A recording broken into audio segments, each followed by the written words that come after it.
Hello friends, मैं हूं सन्मय प्रकाश और आप देख रहे हैं यूट्यूब चैनल सरकारी जॉब न्यूज़। और शार्प लर्निंग ऐप पर भी तमाम स्टूडेंट्स वीडियो देख रहे हैं।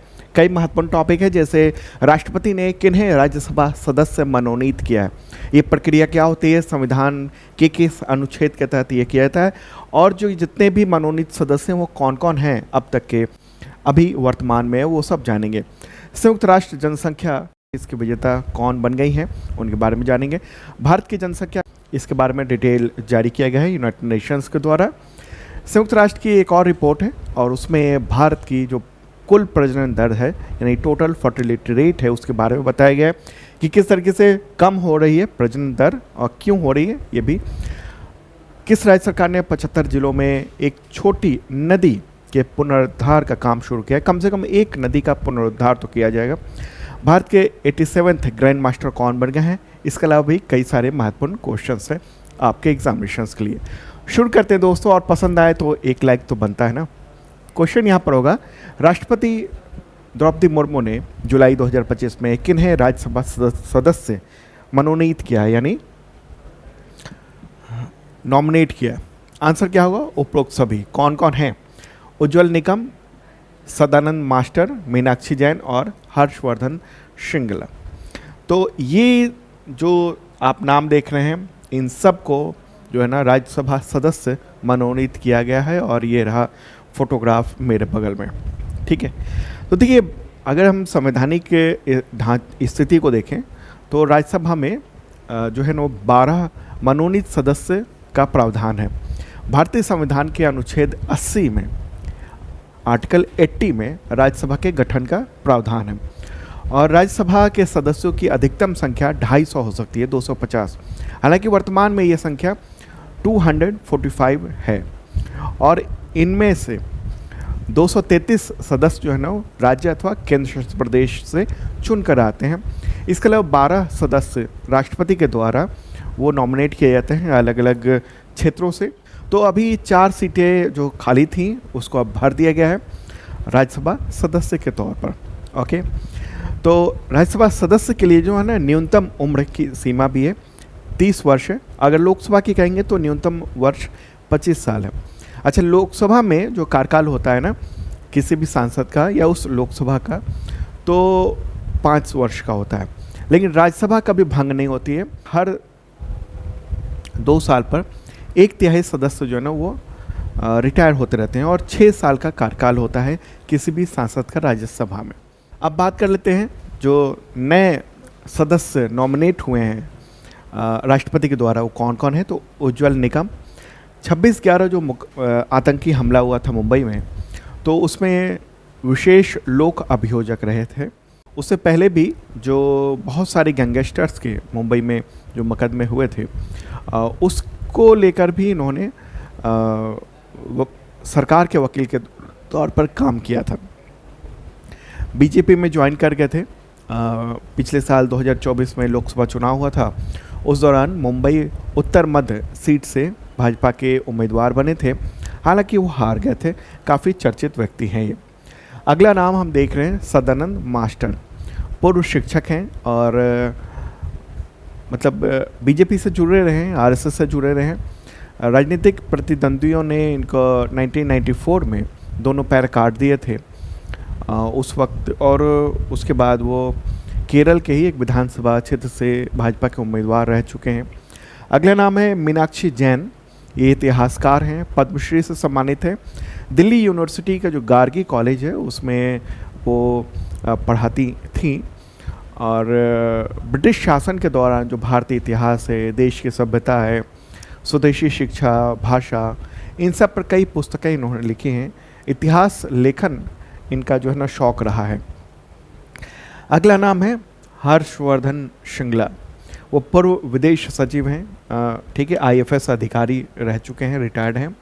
अमेरिका, बांग्लादेश, थाईलैंड जैसे देशों में राजदूत रह चुके हैं, और विदेश सचिव का पद छोड़ने के बाद वो बीजेपी में शामिल हो गए थे, भाजपा में। और 2023 में जो दिल्ली में आयोजित हुआ था ना G20 शिखर सम्मेलन, उसके मुख्य समन्वयक के रूप में भी इन्होंने काम किया था। कि अभी कौन कौन हैं राज्यसभा के जो मनोनीत सदस्य हैं टोटल मैंने बताया था आपको 12 सदस्य होते हैं। तो 12 सदस्य में कौन कौन है? एक तो उज्ज्वल निकम हो गए, ठीक है, कानून क्षेत्र से। अब इनका कार्यकाल 6 साल तक रहेगा अगले। अगला नाम है सदानंद मास्टर फिर अगला नाम है हर्षवर्धन श्रृंगला, मीनाक्षी जैन, सुधा मूर्ति भी हैं पहले से, इलैया राज, वी विजेंद्र प्रसाद हैं, पीटी उषा हैं, वीरेंद्र हेगड़े हैं, रंजन गोगोई जो पूर्व सीजीआई, सतनाम सिंह संधू, गुलाम अली खटना। तो ये 12 जो है ना वो मनोनीत सदस्य हैं, नॉमिनेटेड हैं राष्ट्रपति के द्वारा, ठीक है। और लेटेस्ट जो नाम है ये चारों नाम है, उसको आपको याद रखना है, एग्जामिनेशन में पूछे जा सकते हैं। मुझे लगता है इस टॉपिक पूरा समझ गए होंगे आप। चलिए अब आगे बढ़ते हैं और अगला क्वेश्चन लेते हैं महत्वपूर्ण। संयुक्त राष्ट्र जनसंख्या पुरस्कार 2025 की विजेता का नाम बताएं। कौन है विजेता? आंसर होगा वर्षा देश पांडे, ठीक है। और ये न्यूज़ भी आप देख रहे हैं इंडियन एक्सप्रेस में, उनको ये अवार्ड मिला है, यूनाइटेड नेशंस पॉपुलेशन अवार्ड। काफ़ी बहुत ही प्रतिष्ठित ये अवार्ड माना जाता है। महाराष्ट्र से हैं, सतारा, महाराष्ट्र में सतारा है वहीं से, और दलित महिला विकास मंडल ऑफ इंडिया की वो सेक्रेटरी हैं। और उन्होंने जो है वो सेक्स डिटर्मिनेशन वाला, यानी जो गर्भपात रोकने के लिए जो तरीके अपनाए जाते हैं बहुत सारे जगहों पे इलीगली तौर पर, को रोकने के लिए बहुत सारे उन्होंने स्टिंग ऑपरेशन किए थे और काफ़ी चर्चित नाम रहा है इनका। तो अब इनको विश्व जनसंख्या दिवस यानी 11 जुलाई को न्यूयॉर्क में आयोजित एक कार्यक्रम के दौरान उनको सम्मानित किया गया है। क्यों मिला अवार्ड? इन्होंने जो लिंग भेदभावपूर्ण जो लिंग चयन और घटते लिंगानुपात है उसको दूर करने में बड़ा प्रयास किया था, इस वजह से, ठीक है, पूरा अभियान इन्होंने चलाया था। ओके, इस अवार्ड के बारे में अगर हम जानेंगे, संयुक्त राष्ट्र जनसंख्या पुरस्कार वो एक बहुत ही प्रतिष्ठित है, अंतर्राष्ट्रीय पुरस्कार है और जनसंख्या और जनसांख्यिकी से जुड़े हुए जो महत्वपूर्ण कार्य हैं उसके लिए महत्वपूर्ण व्यक्ति को, संस्थानों को ये अवार्ड दिया जाता है। और ये जो पुरस्कार है ना वो संयुक्त राष्ट्र महासभा यानी यूनाइटेड नेशंस जनरल असेंबली के द्वारा 1981 में, कब 1981 में स्थापित किया गया था और पहली बार 1983 में किसी को दिया गया था। ओके, ये उनको दिया जाता है जो जनसंख्या, प्रजनन, स्वास्थ्य, परिवार नियोजन, मानव कल्याण, इन सब में जो मदद करते हैं उनको ये अवार्ड दिया जाता है। चलिए आगे बढ़ते हैं और अगला टॉपिक है विश्व जनसंख्या दिवस कब मनाया जाता है। अभी अभी मैंने जिक्र किया था, आंसर क्या होगा? 11 जुलाई। तो इसी दौरान यूनाइटेड नेशंस पॉपुलेशन अवार्ड दिया गया था, ठीक है, इनको, ओके, वर्षा देश पांडे को। ओके, तो ये 11 जुलाई को मनाया जाता है विश्व जनसंख्या दिवस। और इस बार की थीम क्या है? इस बार की थीम है युवाओं को एक निष्पक्ष और आशावान दुनिया में अपने मनचाहे परिवार बनाने के लिए सशक्त बनाना। ये है इस बार की थीम। विश्व जनसंख्या दिवस जो है ना वो एक ख़ास तारीख को ही क्यों मनाया जाता है, 11 जुलाई को? क्योंकि 11 जुलाई 1987 को 1987 में दुनिया की आबादी 5 अरब पहुंची थी, ठीक है। तो उसी के को देखते हुए ये दिवस जो है ना वो मनाया जाता है संयुक्त राष्ट्र के द्वारा, ठीक है। अगला क्वेश्चन लेते हैं, इससे रिलेटेड है। यूनाइटेड नेशंस की एक रिपोर्ट आई है वर्ल्ड पॉपुलेशन प्रोस्पेक्ट्स 2024 यानी विश्व जनसंख्या संभावना 2024 जो अभी 2025 में आई है। तो उसके अनुसार भारत की जनसंख्या किस दशक तक या किस दशक की शुरुआत तक 170 करोड़ पहुंचेगी और फिर धीरे धीरे घटने लगेगी। तो हमारा पीक पॉइंट कहाँ पर होगा, किस ईयर तक होगा, किस दशक की शुरुआत तक होगा? तो क्या है, 2060 के दशक तक, ठीक है। और ये न्यूज़ देख रहे हैं आप द हिंदू में। जो महत्वपूर्ण क्वेश्चंस होते हैं, महत्वपूर्ण जो आपके एग्जामिनेशन में टॉपिक्स होते हैं वो मैं द हिंदू और इंडियन एक्सप्रेस से निकाल कर लाता हूँ, ठीक है। तो न्यूज़ भी आप देख रहे हैं द हिंदू में। India's population to peak in early 2060s to 1.7 billion यानी 170 करोड़ बिफोर डिक्लाइन, मतलब ये होगा, पीक पर पहुंचेगा। तो संयुक्त राष्ट्र की ये रिपोर्ट है वर्ल्ड पॉपुलेशन प्रोस्पेक्ट्स 2024 वो जारी किया गया है और उसमें भारत की आबादी को लेकर अनुमान लगाया गया है। ठीक है, अनुमान के बारे में मैंने तो कुछ डेटा दे दिया आपको। उसमें यही है कि जो भारत की जनसंख्या और आकार का अनुमान है, अप्रैल 2025 में भारत की जनसंख्या 146.39 करोड़ होने का अनुमान था और दुनिया में सबसे ज़्यादा है। आपको पता ही है कि दुनिया में जो सबसे ज़्यादा आबादी है वो भारत है। पिछले साल ही भारत ने चीन को पीछे छोड़ दिया था, ओके, ऑफिशियल ढंग से। उससे पहले की भी बात होती रही है कि पीछे छोड़ दिया था, लेकिन ऑफिशियली 2024 में भारत ने चीन को पीछे छोड़ा था। तो इसमें यही बात लिखी गई है, बताई गई है कि भारत की जनसंख्या 2060 के दशक की शुरुआत में इसके पीक पर होगी, यानी 170 करोड़ के शिखर पर पहुंचेगी। फिर धीरे धीरे उसके बाद घटने का अनुमान है और वो हालांकि जो घटेगा उसके बावजूद भारत सन 2100 तक नंबर 1 पर ही बना रहेगा, क्योंकि जो घटने का की दर है वो अन्य देशों में भी बड़ी तेज़ी से होगी। ये आप ग्राफिक्स देख लीजिए, इस ग्राफिक्स को द हिंदू ने दिखाया था। इसमें कई सारे आप ये डेटा देख रहे हैं। एक तो इंडिया का है, ये वाला इंडिया का है, इधर वाला ये चाइना का है और ये अमेरिका का है। ठीक है, तो ये 2010 की स्थिति आप देख रहे हैं। फिर क्या हुआ, हमने यानी इसने चीन को, ये चाइना है, चीन को पीछे छोड़ा 2024 में और फिर हम आगे बढ़ते जा रहे हैं, बढ़ते जा रहे हैं और एक पीक पॉइंट आ रहा है कब, 2060 के दशक में, यानी 60-61 के आसपास। ठीक है, उसके बाद फिर हम डाउनफॉल होना शुरू होंगे, ओके। और ये चाइना जो है बहुत तेज़ी से डाउनफॉल हो ही रहा है और अमेरिका को देखेंगे तो उसकी जो है ना वो ग्रोथ अभी भी वो जारी रहेगी आगे तक। ठीक है, तो ये है स्थिति। तो इससे क्या फ़र्क पड़ेगा, देखिए जब 2060 के दशक के बाद जब डाउनफॉल होना शुरू होगा तो ऐसे में क्या होगा, भारत में बुजुर्गों की आबादी बढ़ेगी, ज़्यादा होगी और युवाओं की आबादी कम होगी। ये अंतर फासला देखने को मिलेगा। ठीक है, अब क्यों हुआ है ऐसा, ये सब हम आगे आपको बताएंगे। इसमें इस रिपोर्ट में दुनिया के बारे में भी बहुत सारा डेटा दिया गया है जो ज़रूरी है एग्जामिनेशन पॉइंट ऑफ व्यू से। तो इसमें ये कहा गया है कि आने वाले 50-60 वर्षों में दुनिया की जो जनसंख्या है उसमें वृद्धि रहने का अनुमान है। ये 2080 के दशक के मध्य तक लगभग 10.3 अरब आबादी हो जाएगी दुनिया भर की, ओके। 2024 में कितनी, 8.2 अरब और 2080 में कितनी होनी है, 10.3 अरब। तो ये टॉप पर होगा उस वक्त और उसके बाद फिर आबादी कम में गिरावट शुरू होगी जो इस सदी के अंत तक, ठीक है, ये 10.2 अरब तक आ जाएगी गिर के। ठीक है, तो ये डेटा मैं आपको दिखा ही रहा हूँ। ठीक है, हाँ, ये 2080 के दशक के मध्य तक, बीच तक 10.3 अरब हो जाएगी दुनिया की आबादी और फिर मतलब और फिर आगे जाकर जो इस सदी के अंत तक ये 10.2 अरब पर आ जाएगी। मतलब गिरावट देखने को हमें मिलेगा दुनिया भर में। और ये अनुमान लगाया गया है कि चीन जो दुनिया का की दूसरी सबसे बड़ी आबादी वाला देश है, तो वहाँ पर बड़ी जनसंख्या बहुत तेज़ी से कम होगी 2024 से लेकर 2054 के बीच में करीब 20 करोड़ आबादी जो है ना वो कम हो जाएगी।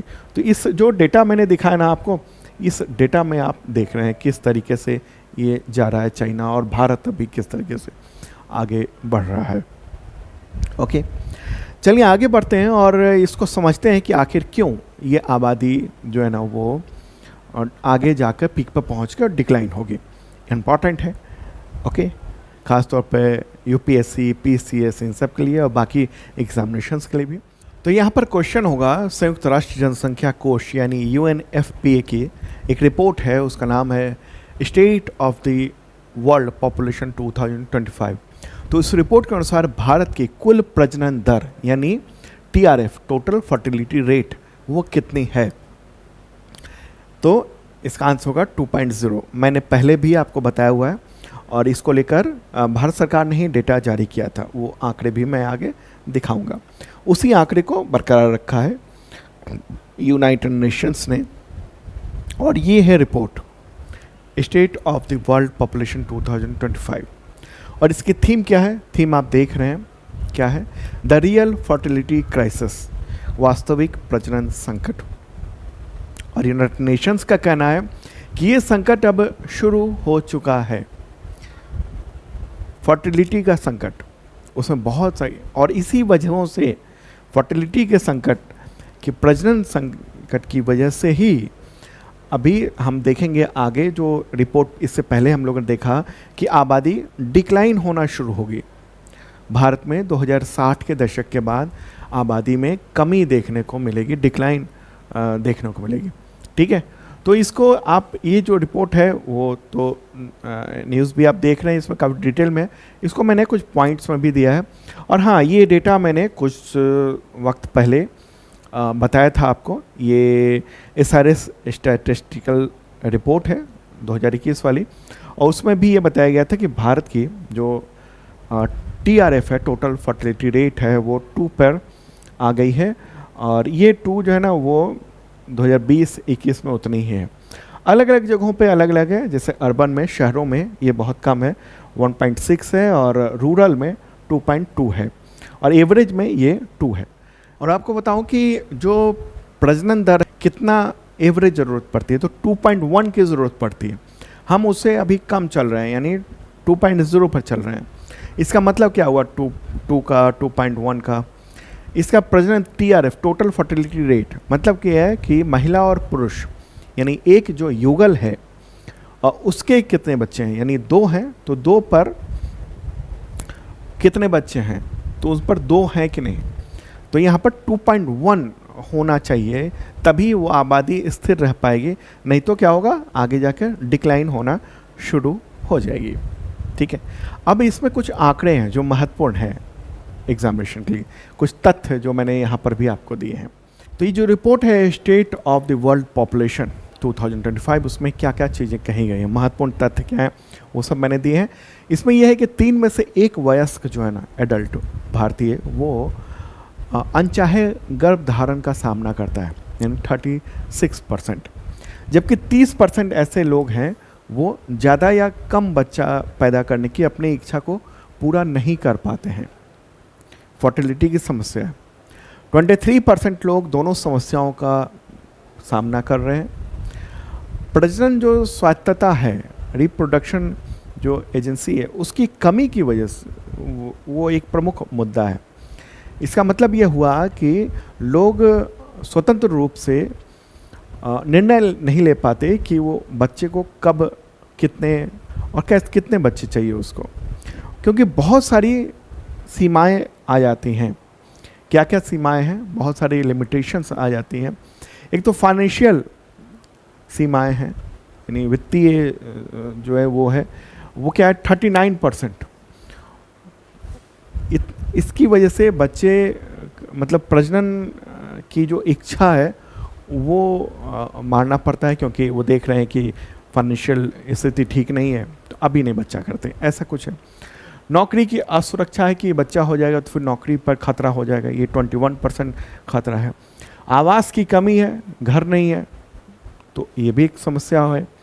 और विश्वसनीय चाइल्ड केयर की अनुपलब्धता है, 18%। इस मामले की वजह से प्रजनन स्वतंत्रता में बाधाएं आती हैं, मतलब स्वतंत्र रूप से वो प्रजनन करने से हिचकते हैं वो, इस वजह से। ओके, और भी कई है, स्वास्थ्य संबंधित बाधाएं भी हैं, जिनमें सामान्य स्वास्थ्य की कमी 15% है, बांझपन है 13%, गर्भावस्था संबंधित देखभाल की सीमित पहुंच ये 14% है कि कौन उस वक्त देखेगा। ये सब चीज़ें बहुत सारी मन में आती हैं, क्योंकि जैसे जैसे जो न्यूक्लियर फैमिली होती जा रही है, वैसे वैसे ये समस्याएं बढ़ती जा रही है, ये सारी समस्याएं जो है ना वो बढ़ती जा रही है। और भविष्य की भी चिंता है कि जलवायु परिवर्तन, पॉलिटिकल और सामाजिक जो अस्थिरता है, ठीक है, इसके अलावा परिवार का दबाव, साथी का दबाव, ये सब भी बच्चे कम पैदा करने के लिए प्रभावित करते हैं। और इसकी वजह से क्या है, टोटल फर्टिलिटी रेट जो है ना वो कम हो रही है। जो ये डेटा जो मैंने आपको यहाँ पर ये वाला दिखाया था, ठीक है। भारत की टोटल जो फर्टिलिटी रेट है वो 2.0 है, और होनी कितनी चाहिए थी? कम से कम आबादी को बरकरार रखने के लिए 2.1 रखना होना चाहिए था, ठीक है। तो ये सब कुछ महत्वपूर्ण पॉइंट्स हैं। कुछ और पॉइंट्स भी दिए गए हैं उसमें, जैसे कि कुछ राज्यों के बारे में बताया गया है जो ज़रूरी है। उसमें ये बताया गया है कि उच्च प्रजनन दर वाले कई सारे ऐसे राज्य हैं, जैसे बिहार है, वहाँ पर TRF कितना है? 3.0 है, और बेहतर है, ठीक है। मेघालय में TRF है 2.9, उत्तर प्रदेश में TRF है 2.7, यानी वहाँ आबादी अभी बढ़ेगी। और कम प्रजनन दर वाले जो राज्य हैं, जैसे सिक्किम है, वहाँ पर जो टोटल फर्टिलिटी रेट है TRF वो 1 है मात्र। दिल्ली, केरल, तमिलनाडु वहाँ भी कम है, ओके। तो ये स्थितियाँ हैं। आबादी जो आने वाले वक्त में डाउनफॉल होने वाली है उसमें, देखिए आप इससे अंदाज़ा लगाइए कि 2070 में 5 मतलब प्रति महिला या प्रति कपल 5 बच्चे हुआ करते थे, और अब जो है ना 2 पर आ गई है, ठीक है, प्रति कपल। तो इसका श्रेय बहुत सारा है, जैसे एजुकेशन बेहतर हुआ है, प्रजनन स्वास्थ्य समस्याएं, और बहुत सारी जो जानकारी बढ़ी है उसकी वजह से भी लोग अब जो कम प्रजनन करना चाह रहे हैं। तो ये ठीक भी है कि समाज जो है बेहतर हो, लेकिन इतना भी ठीक नहीं है कि हमारे देश की जो आबादी है आगे आने वाले वक्त में कम होना शुरू हो जाएगी, ठीक है। तो ये एक इम्पॉर्टेंट थी, थोड़ा सा डिटेल हो गया। PDF मैंने और भी डिटेल में बताया है इन सब के बारे में, ठीक है। दुनिया के बारे में बताया है, जैसे 14 देश हैं ऐसे, भारत, ब्राज़ील, मोरक्को, दक्षिण अफ्रीका वगैरह वगैरह। वहाँ जो है ना वो सर्वेक्षण से ये पता चला है कि प्रजनन स्वायत्तता की कमी वैश्विक समस्या बनी हुई है, ठीक है। तो ये सब चीज़ें हैं। चलिए अब आगे बढ़ते हैं। अगला क्वेश्चन, किस राज्य सरकार ने 75 जिलों में कम से कम एक छोटी नदी के पुनरुद्धार का काम शुरू किया है? ठीक है, पुनरुद्धार का अंग्रेजी कहेंगे रिवाइवल। कुछ लोग ये शब्द हो सकता है उनको समझ में ना आए। रिवाइवल मतलब जो नदी ख़त्म हो चुकी है उसको फिर से जीवित करने की कोशिश होने जा रही है। तो आंसर क्या होगा? उत्तर प्रदेश। और ये न्यूज़ आप देख रहे हैं इंडियन एक्सप्रेस में कि UP government starts work on revival of 1 small river in every district. 75 ज़िले हैं उत्तर प्रदेश में, तो वहाँ नदियों को जो है ना वो फिर से रिवाइव किया जा रहा। तो उत्तर प्रदेश के मुख्यमंत्री योगी आदित्यनाथ, तो उन्होंने ये सभी जो डिस्ट्रिक्ट मजिस्ट्रेट हैं, डीएम है तमाम जिलों में, 75 जिलों में उत्तर प्रदेश के, तो उनको कह दिया है कि कम से कम एक छोटी नदी का तो रिवाइवल का काम करना ही है। और इसके लिए 3 IIT हैं, उनसे मदद ली जा रही है, जैसे IIT कानपुर, IIT BHU और IIT रुड़की। इसके अलावा कई और संस्थानों से मदद ली जा रही है, और नदियों का जो चैनलाइजेशन था, उसका जो रूट था, पानी की निर्बाध प्रवाह है, इन सब का अध्ययन कराया जा रहा है, कब कैसे कहाँ होता है। तो अलग अलग नदियों का, अगर आप जैसे हर ज़िले में छोटी छोटी नदियाँ भी हैं, आप भारत के किसी भी ज़िले में रहते हो वहाँ नदी ज़रूर होगी, ठीक है। और वो नदियाँ ख़त्म होती जा रही हैं, वो नदियाँ नाले बनते जा रहे हैं। जब आप पूछेंगे उसका पता लगाएंगे या बहुत बुजुर्गों से पूछेंगे तो पता चलेगा कि हाँ यहाँ ये नदी थी, यहाँ ये नदी थी। तो ऐसे ही उत्तर प्रदेश में जो तमाम ज़िले हैं वहाँ पर ये इन तमाम ज़िलों के लिए वहाँ काम शुरू हुआ है कि नदियों को फिर से उद्धार किया जाए, ठीक है। तो ये एक महत्वपूर्ण काम है, और इस काम के तहत क्या होगा कि नदियों के किनारे वृक्षारोपण भी किया जाएगा। और इस पहल के तहत श्रावस्ती जो ज़िला है वहाँ पर बूढ़ी राप्ती नदी का पुनरुद्धार का काम पूरा हो चुका है, उसके रिवाइवल का काम पूरा हो चुका है, बूढ़ी राप्ती रिवर, ठीक है। उसकी अनुमानित लंबाई थी करीब 67 किलोमीटर। अच्छा, ये सब क्यों किया जा रहा है, क्यों सोचा जा रहा है? अब देखिए, जैसे जैसे जलवायु परिवर्तन हो रहा है और जैसे जैसे आबादी जो है ना शहरों की ओर केंद्रित होती जा रही है, तो क्या है, भूजल की समस्या बढ़ती जा रही है। मतलब भूजल मतलब ग्राउंड लेवल पर जो पानी है ना वो अनुपलब्ध होता जा रहा है, कम होता जा रहा है, पी जा रहे हैं, नदियों नदियों को पी जा रहे हैं। अब देखिए ना कितनी दूर, आप देखिए कि पूरी यमुना को दिल्ली पी जा रही है, दिल्ली को पिला दिया जा रहा है। उसके बाद यमुना से केवल वहाँ का नाला बह के आ रहा है, उसमें फिर हिंडन का पानी उसमें मिलाया जाता है, तो फिर स्थिति थोड़ी सी ठीक होती है उधर मथुरा की ओर। ओके, अगर आगरा और मथुरा की बात करेंगे तो उनको यहाँ यमुना है और उस जगह पर गंगा का पानी लेकर लाया गया है बुलंदशहर से, और वो पानी पिलाया जा रहा है। ओके, तो जल संकट बहुत भयावह स्थिति में पहुंच चुका है, और उन सब को कैसे टैकल किया जाए। अब ये तो है नहीं कि समुंदर का पानी को रिफाइंड किए, फिल्टर बढ़िया बनाया और पूरे देश को सप्लाई कर दिया, इस बहुत बड़ी लागत उसमें होगी। ठीक है, पानी और कहाँ से लाया जाए, ग्लेशियर्स पिघलते जा रहे हैं, पानी कहाँ से आएगा। तो फिर इन नदियों को रिवाइव भी तो किया जाए, इन नदियों से भी पानी की व्यवस्था हो सकती है, और इससे की वजह से क्या होगा, हमारा जो भूजल है, जब नदियाँ रहेंगी तो हमारा भूजल जो है वो बरकरार रहेगा, और फिर हमारी जो जलवायु है वो ठीक रहेगी। ठीक है, तो ये सब कुछ देखा जा रहा है इन सब की वजह से। ओके, तो ये जैसे यूपी PCS है, यूपी के एग्जामिनेशन, उसमें ये महत्वपूर्ण है। ठीक है, अगला क्वेश्चन होगा, विश्व युवा कौशल दिवस कब मनाया जाता है। तो मनाया जाता है 15 जुलाई को। और इस बार की थीम क्या है, थीम है आर्टिफिशियल इंटेलिजेंस और डिजिटल कौशल के माध्यम से युवा सशक्तिकरण, youth empowerment through AI and digital skill. संयुक्त राष्ट्र महासभा के द्वारा ये दिवस घोषित है। ओके, आगे बढ़ते हैं और अगला क्वेश्चन होगा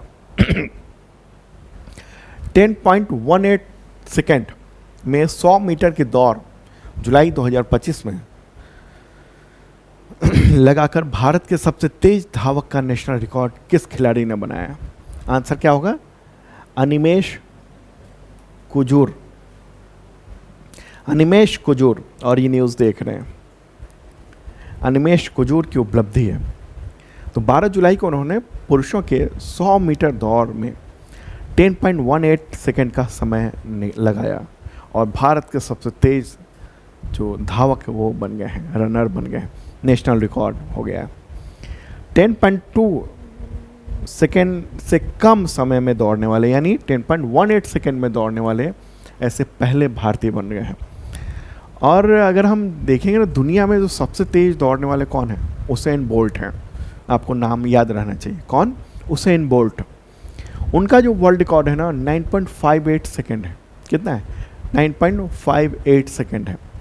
तो उनसे मात्र 0.6 सेकेंड धीमा दौड़े हैं ये अनिमेश कुजूर। कहना है इनका कि वो भी हम वर्ल्ड रिकॉर्ड भी तोड़ेंगे।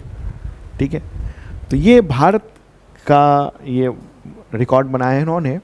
इससे पहले जो भारत का रिकॉर्ड था वो गुरिंदर वीर सिंह के नाम पर था। उन्होंने मार्च में 10.20 सेकेंड में नेशनल रिकॉर्ड बनाया था, लेकिन अब वो दूसरे स्थान पर पहुंच गए हैं। गुरिंदर वीर सिंह दूसरे स्थान पर हो गए हैं, और पहले स्थान पर आ गए हैं अनिमेश कुजूर। ठीक है, ये रहा फोटोग्राफ। चलिए आगे बढ़ते हैं और अगला क्वेश्चन लेते हैं हम लोग। भारत के 87वें ग्रैंड मास्टर कौन बने हैं। हरि कृष्णन हरि कृष्णन ए रा 24 ईयर के हैं, और 11 जुलाई को फ्रांस के ला प्लेन अंतर्राष्ट्रीय शतरंज महोत्सव में अपना जो ग्रैंड मास्टर का जो नॉर्म होता है ना वो पूरा कर लिया, और ग्रैंड मास्टर का खिताब मिला। भारत के वो 87वें ग्रैंड मास्टर बने हैं। ठीक है, इससे पहले कौन रह चुके हैं, तो इससे पहले जो थे वो LR श्रीहरि ग्रैंड मास्टर थे 86, 85 P Shyam Nikhil, 84th grand master R Vaishali, 83rd grand master Aditya S सामंत, 82nd ग्रैंड मास्टर विपुला प्रणीत, 81st ग्रैंड मास्टर सैंतन दास, 80वें ग्रैंड मास्टर विघ्नेश NR। तो ये बाकी ये सब लिस्ट भी मैंने आपको दे दिया है। ओके, अच्छा, ग्रैंड मास्टर कैसे क्या होता है, कैसे बनते हैं। तो ग्रैंड मास्टर को जो खिताब है ना वो दिया जाता है फिडे के द्वारा। ठीक है, फिडे जो अंतर्राष्ट्रीय तौर पर शतरंज की सबसे बड़ी बॉडी है उसके द्वारा दिया जाता है। और उसमें क्या होता है कि मतलब कुछ ज़रूरी चीज़ें होती हैं। उसकी रेटिंग जो है ना वो 2500 या फिर उससे ज़्यादा होनी चाहिए टोटल रेटिंग। दूसरी बात यह है कि उसे अंतर्राष्ट्रीय टूर्नामेंट में कम से कम 3 बार ग्रैंड मास्टर स्तर का प्रदर्शन, जिसको नॉर्म कहा जाता है, वो करना चाहिए। अच्छा, भारत के पहले ग्रैंड मास्टर कौन थे? विश्वनाथन आनंद। 1988 में उन्होंने खिताब जीता था और 5 बार के विश्व चैंपियन रह चुके हैं। अगला क्वेश्चन, कोटा श्रीनिवास राव, उनका निधन हो गया 13 जुलाई 2025 को। तो इनमें से किस वजह से वो प्रसिद्ध थे? तो आंसर होगा फिल्मों में एक्टिंग की वजह से। और ये न्यूज़ देख रहे हैं, काफ़ी चर्चा रही है इस खबर की। और मुझे लगता है कि अगर आप साउथ की फिल्में देखते होंगे तो फोटोग्राफ से पहचान गए होंगे। बहुत ही मशहूर एक्टर थे वो। 83 ईयर उम्र थी उनकी। और अभी हाल ही में 10 जुलाई को उन्होंने 83rd बर्थडे मनाया था और डेथ हो गई 13 जुलाई को। इनको पद्मश्री से सम्मानित किया गया था 2015 में। और बहुत सारी भाषाओं में इन्होंने बहुत सारी भाषाओं की फिल्मों में इन्होंने काम किया। तेलुगु, तमिल, कन्नड़, हिंदी भाषाओं, 750 से ज़्यादा फिल्मों में इन्होंने काम किया था। अलग अलग रोल, विलेन के रूप में भी बड़ी भूमिका इन्होंने निभाई है। विधायक भी रह चुके थे ये एक बार आंध्र प्रदेश के विजयवाड़ा ईस्ट से। ठीक है, तो एक इम्पॉर्टेंट बात है। तो दोस्तों ये था इम्पॉर्टेंट करंट अफेयर्स और पीडीएफ मेरे बगल में आ चुका है, डाउनलोड कर लीजिएगा। ओके, ये जो पीडीएफ का फ़ोटो दिख रहा है उसी के ज़रिए। और शार्प लर्निंग ऐप पर बहुत सारे कोर्सेज चल रहे हैं, ज्वाइन कर सकते हैं। करंट अफेयर्स का मेंबरशिप है आप सबके एग्जामिनेशंस के लिए। Okay, bye.